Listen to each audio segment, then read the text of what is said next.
muntik nang ma-injury si Anthony Edwards, high fly mode. Nag-ala MJ moves ba naman si Atman? Gumawa na naman ng wild shot para buhatin ng Timberwolves. Umainit ang labanan sa mid-season, nagkagulo pa sa Intuit Dome Arena. Panoorin nyo ang matinding bakbakan na to mga idol.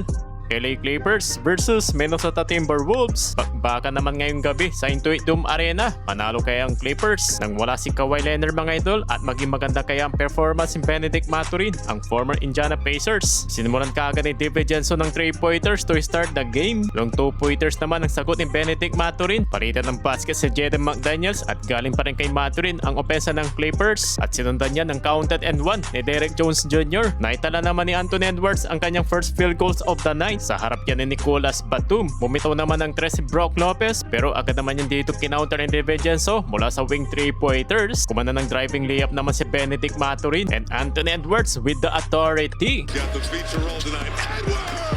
Mukhang naramdaman ni Edwards ang sakit niya sa kamay matapos ang kanyang ginawang halimaw na dunk. Kumanda ng top shot si Julius Randle over to Batum. Nakakapagpasabit pa siya mga idol, tatlo ang bumantay. And bounce pass ni Anthony Edwards to Jaden McDaniels with the dunk. Ganda pa ng ginawa ditong footwork ni Anthony Edwards. Nag-alam Michael Jordan moves mga idol. Tikit lang ang laban, lamang ng dalawang Minnesota Timberwolves sa score na 23-21 sa 2 minutes mark. At tuloy na nga ditong tinabla ng LA Clippers. Pero sa end of the first quarter, lamang ng dalawang Minnesota Timberwolves 29-27, leading scoring si Anthony Edwards na may 9 points. Sa start ng second quarter, nanggaling sa opensa ni Jaden McDaniels. Sayang at hindi naman na-counted ang putback dunk nito na Ayo Dosunmu. Posterize na sana doon si Bogdanovic.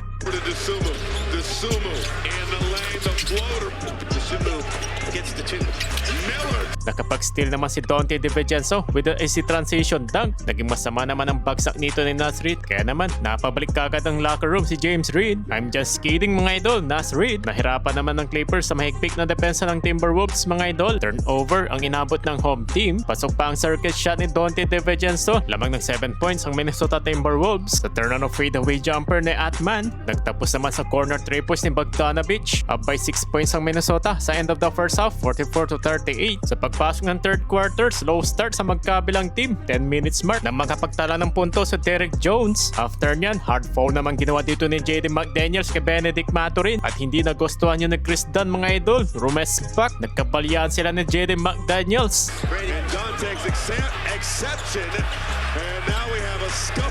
Mabuti na lang, agad naman sila ditong inawat ng mga players at wala na rin nangyari malaking gulo. Hinatulan naman ng technical foul si Jaden McDaniels. Pagtapos niya, bumitaw ng 3 si Brook Lopez, baba na lang sa 1-point game. Gandang pop fake naman ni Anthony Edwards, drive and finish, no hesitation. Nagsisimula ng uminis si Anthony Edwards, bumitaw sa top of the key. Kaso, tinabla naman dito ng Clippers sa score na 50 at nakuha nila yung lead mga idol.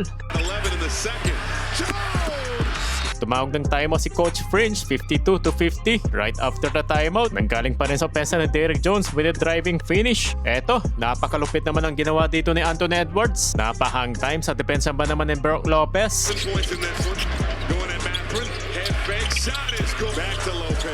Lopez fires to Jones.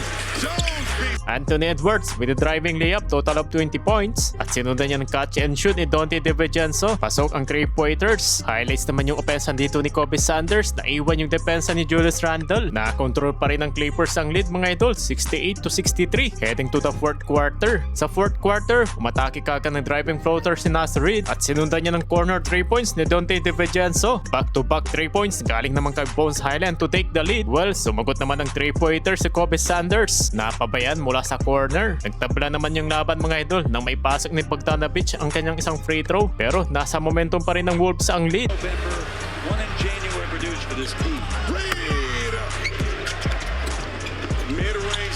Naibaba naman ni Lopez sa 1-point lead nang bumitaw ito ng deep 3-pointers. Yun nga lang, na-counter naman ni Jaden McDaniels ng counted and 1 at sinundan niya yung top shot layup ni Naz Reid over sa 2 defenders. Sa last 2 minutes remaining, naibaba naman ng Clippers sa 1-point lead. Napakalupit ang ginawang reverse layup ni Benedict Mathurin at sinundan niya ng puntos ni Derek Jones Jr. Yun nga lang, Anthony Edwards with a big time shot. Edwards, top 3. Hype na hype si Anthony Edwards, tinrastok ang sariling coach. 92-88, timeout ang Clippers pero panalo pa rin sa dulo ang Minnesota Timberwolves sa likod ng 31 points ni Anthony Edwards.